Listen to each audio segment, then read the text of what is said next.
Honestly, what comes to mind is an old man, possibly a priest. And probably like that stereotypical creepy guy in a white van. Obviously an older person who's had like sexual relations with somebody who is underage. Someone who engages in, I guess, taboo sexual activities. I almost feel as though it's a really ill-defined term. Is this someone I need to worry about? I'm thinking about the choice and sort of what comes to mind when a sex offender, acts on it.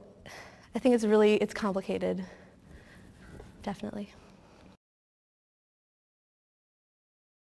Well, I think people have a visceral reaction to people who've committed sexual offenses. In some ways, it's considered socially more unacceptable than a whole host of other crimes. And so because of the nature of our evolution around understanding human sexuality and even being able to talk about it, they end up being considered often a pariah, people that are simply not welcome back in the community again. I think the community views me as, some people view me at least as a horrible person, because they don't know the whole story.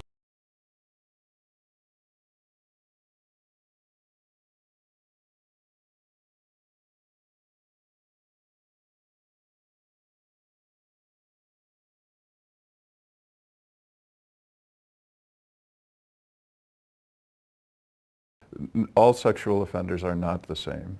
Some of them are people who commit rape and violent crimes.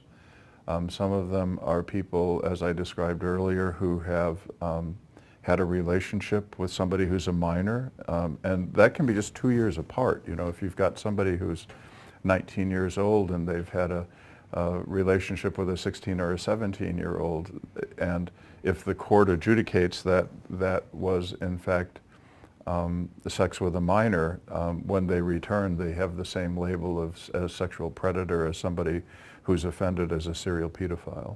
What happened was about 2 years ago now, I went to a party and got drunk, and this girl told me she was 16, ended up being like 13 or 12, and got in trouble for that. Got charged with second-degree sexual assault of a child. Many of these folks have been shunned by their families, so it's not like returning from a vacation and you're welcomed with open arms by your family, because very often the people who've been offended are people who live in that household. A lot of my friends don't even know if they can trust me anymore, and it's hard meeting new people, telling them my story. A lot of them don't believe it. They think that I'm like some sex offender that wants to like rape kids and stuff, and no one understands, but it's about, yeah. And then family, it's part of my family doesn't talk to me anymore. They think that I've completely changed into like a horrible person that just goes along and looks at kids, and it's just horrible.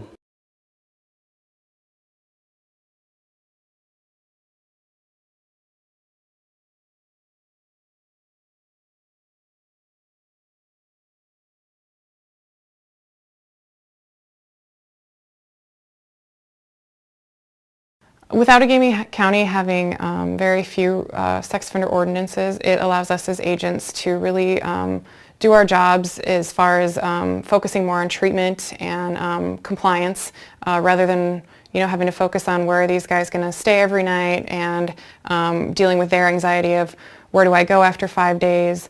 And we really think the community is safer that way.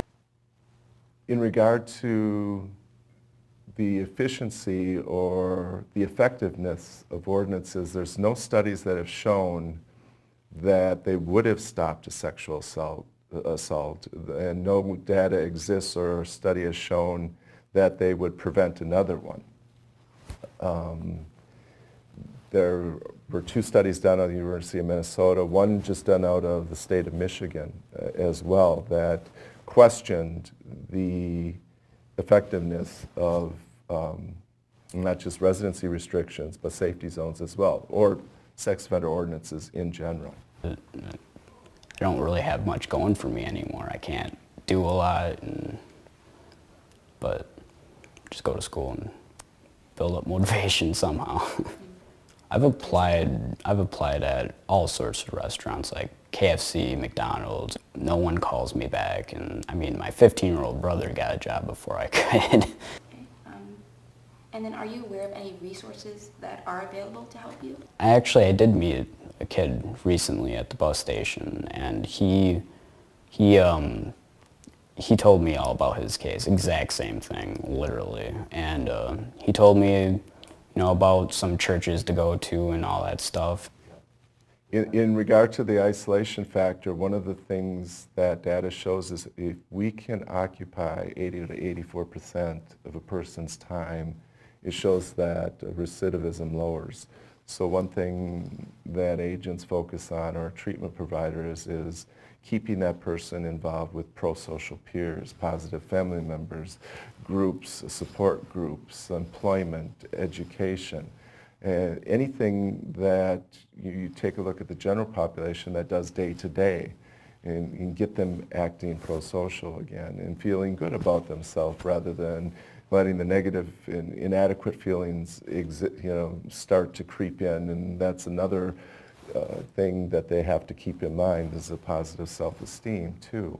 I don't know many people that'd be able to handle themselves after being labeled a sex offender and all that, but you got to go through it, and it's rough. With second-degree sexual assault of a child specifically, the statute language reads that the victim is between the ages of 13 and 15. However, it gives absolutely no idea to the public how old the offender is. So in the state of Wisconsin at 17, an offender is treated as an adult. I was 17 years old, and originally I was in a normal block and with normal people that had theft and stuff like that, but then I got labeled a sex offender, and then I also had to sit some time in jail, and everyone in jail just hates you then. I mean, you get put in a sex offender block with a bunch of actual, pretty scary people that look at you like you're some hot meat, and you just get picked on, you get bullied like crazy, and it's horrible. It's pretty bad. I don't think it helps anyone at all when you get put into a block with actual sex offenders that really go after kids, I think that's way overboard. I think we need to understand that there are those among us who behave very badly. I think what we don't do a very good job is understanding root cause and treatment. We don't do a very good job of trying to imagine a restorative process that helps deal with folks who've offended, as opposed to a retributive process that deals with people who've been offended. I would encourage everyone in the community to utilize their resources. One of those resources specifically is the Sex Offender Registry. I would caution that it's really hard to tell what an offender did based on the legal jargon related to the conviction. So I always welcome a phone call from a potential landlord or a neighbor to ask or to educate, what should I be looking for? What risk factors should I be looking for? What are the rules that this person has to follow? The department is always willing to make those collateral contacts and looking to educate the public and make them part of the partner. And then what do you want the community to know about you?